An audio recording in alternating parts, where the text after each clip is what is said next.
Sobat Teras Kita, saya Joko Santoso, asisten RDM Teras Kita Hotel Jakarta. Kali ini saya akan sharing mengenai APAR. Ya, Sobat Teras Kita semua sudah tahu apa itu APAR? APAR atau alat pemadam api ringan adalah alat yang digunakan untuk memadamkan atau mengendalikan kebakaran dengan skala kecil atau ringan. APAR ini biasanya berbentuk tabung berisi bahan pemadam api bertekanan tinggi. Namun, selain yang berbentuk tabung, APAR juga ada yang berbentuk seperti botol spray berukuran besar yang biasa digunakan untuk kendaraan. Nah, penggunaan APAR sendiri sangat dianjurkan, bahkan diwajibkan tersedia di gedung atau bangunan untuk memastikan kesehatan dan keselamatan kerja terpenuhi. Sebelum kita memasuki ke jenis-jenis APAR, saya akan menjelaskan bagian APAR itu sendiri. Nah, yang pertama di sini ada lever atau tuas APAR. Kemudian, yang kedua ada handle atau pegangan APAR. Yang ketiga ada safety pin atau kunci pengaman APAR. Lalu yang keempat ada manometer atau alat untuk mengetahui tekanan APAR. Yang kelima ada hose atau selang. Yang keenam ada nozzle atau corong. Dan yang ketujuh ada tabung APAR dan di permukaannya tertempel label informasi APAR yang terdapat informasi mengenai petunjuk, klasifikasi, dan juga jenis APAR itu sendiri. Oke, Sobat Teras kita semua tahu mengenai bagian-bagian APAR. Kemudian kita lanjut ke jenis-jenis APAR.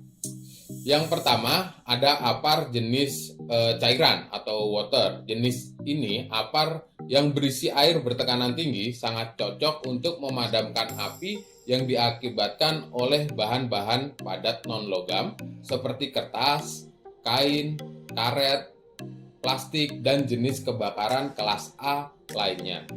Jenis APAR ini dinilai sebagai pemadam api yang paling ekonomis dan sangat terjangkau dari sisi harga.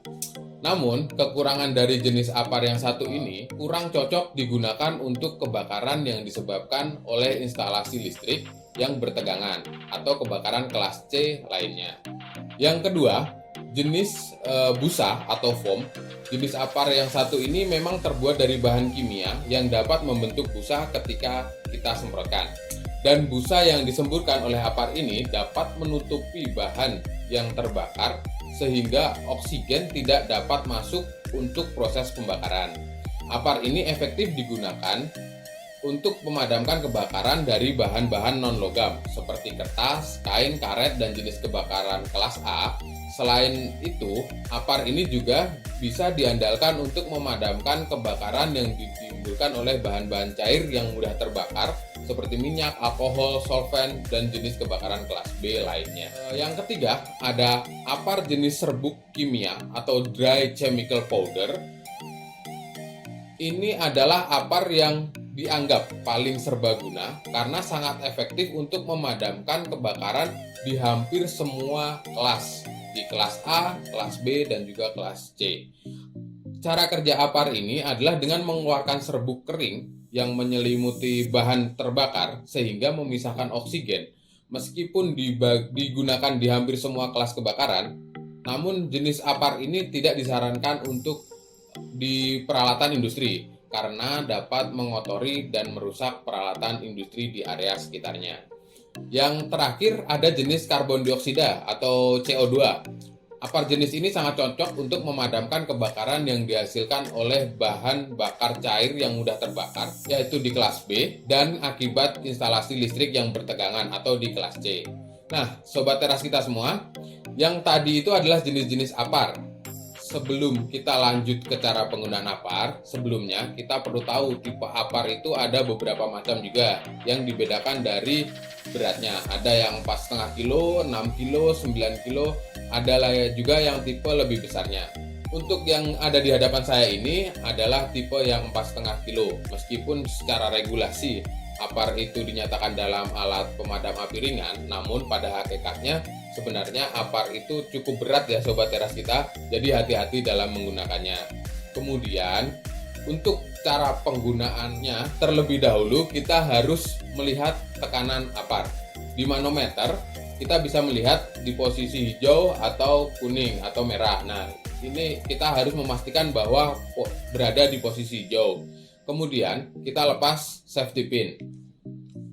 Untuk memindahkan apar, pegang pada handle aparnya, jangan pegang di bagian lever karena bisa menyebabkan lever rusak. Pegang nozzle dengan kuat dan arahkan ke titik api. Tekan lever agar bahan pemadam di dalam tabung bisa keluar, lalu arahkan nozzle menyapu ke titik api sampai api padam. Nah, jika apar habis setelah digunakan, letakkan apar dalam kondisi berbaring. Hal ini untuk menginformasikan bahwa apar dalam kondisi kosong dan tidak bisa digunakan kembali. Ya, setelah Sobat Teras kita semua tahu mengenai apa itu apar, bagian-bagian apar, jenis apar, dan cara penggunaan apar, sekarang kita juga perlu tahu cara perawatan apar itu sendiri. Yang pertama, selalu letakkan apar di tempat yang tidak lembab, menggantung minimal 15 cm atau idealnya 125 cm dari permukaan lantai. Cek dan bersihkan bagian-bagian apar secara berkala, mulai dari hose, nozzle, safety pin, dan komponen lain untuk mengetahui jika terjadi kerusakan atau korosi pada apar tersebut. Cek juga masa kadaluarsa apar tersebut.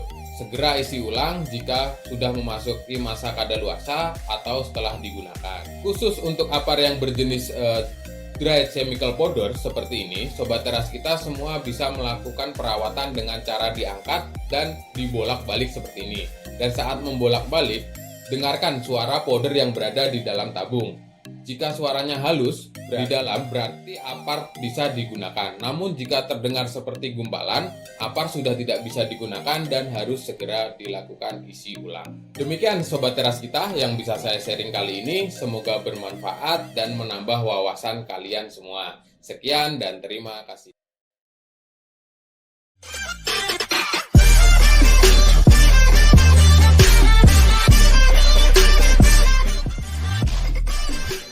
Hi, thanks for watching. Don't forget to comment, like, and subscribe. Happy learning Sobat Teras kita. See you.